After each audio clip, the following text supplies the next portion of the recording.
Estancia Enclave, Halayhaytan sa Cavite near highway. So nagtanong po ng update.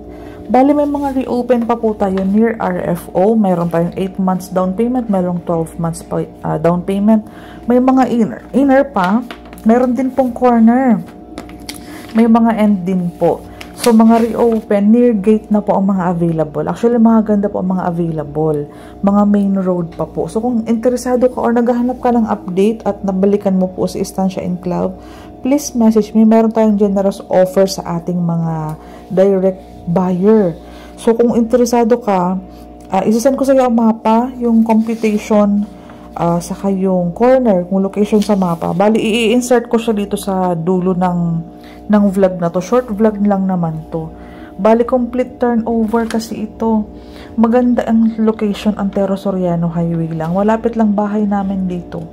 Amenities, chapel, pool, may clubhouse. Ayan, malaki ang kalsada, malaki at malapit talaga sa National Road ng Antero Soriano. Modern pa ang ating mga style ng bahay. Buhos po pati. Saka complete deliverable na. Ito na yung computation. Nag-tripping na po kami. So, dun po sa isang nagtanong pa, meron pa ditong binigay na isang corner na near gate. Ito siya, ang computation. Bali sa mga available sa mapa, di ba po, dito tayo, model house dito, dire-diretso. Ito yung mga available na nakikita natin. Ngayon po, pagdating dito, ito po ang main entrance. May available po sa block number. Ito po, mga 3, 6, 5. May 6, merong isang corner dito. Yan pong mga green, yan po yung mga available.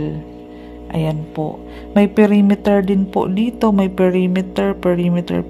Yan po yung mga townhouse natin. Ayan siya. Pag mga ganito, duplex po yan. Wala na pong reopen sa duplex. Bali, meron tayo end. Sa end po kasi nakuha na. So, ang mga malalaking corner na lang po ang available. And ito yung near gate na isa. So, ganyan po. Daily kasi nababawasan ang ating inventory. Kasi daily, pera Sunday, nagre-reserve tayo. So, on Monday po, kung interesado kang bumalik sa Estancia Enclave kasi maganda location, ayan po, may mga available pang inner, meron pang available na corner. Wala nang end masyado, nakuha na daw kaninang umaga nakuha. So, mga inner, ito po, mga near main road po yan. Itong mga green. Yan, magagandang location ito. Ito. Ayan po. Mga reopen na lang po ito. Soon to rise po yung west nila. Bale, sa part naman na yun dito, ay sa east. Yung east po is yung kabilang side, katabi po ng model house. So, soon to rise, uubusin lang po itong mga remaining reopen dito. Kasi mga near RFO po yan. So, pakichat mo po ako kung interesado ka. Maganda po ang offer. May mga discount po siya na 200,000, merong 180, and may personal promo pa po si agent kay buyer.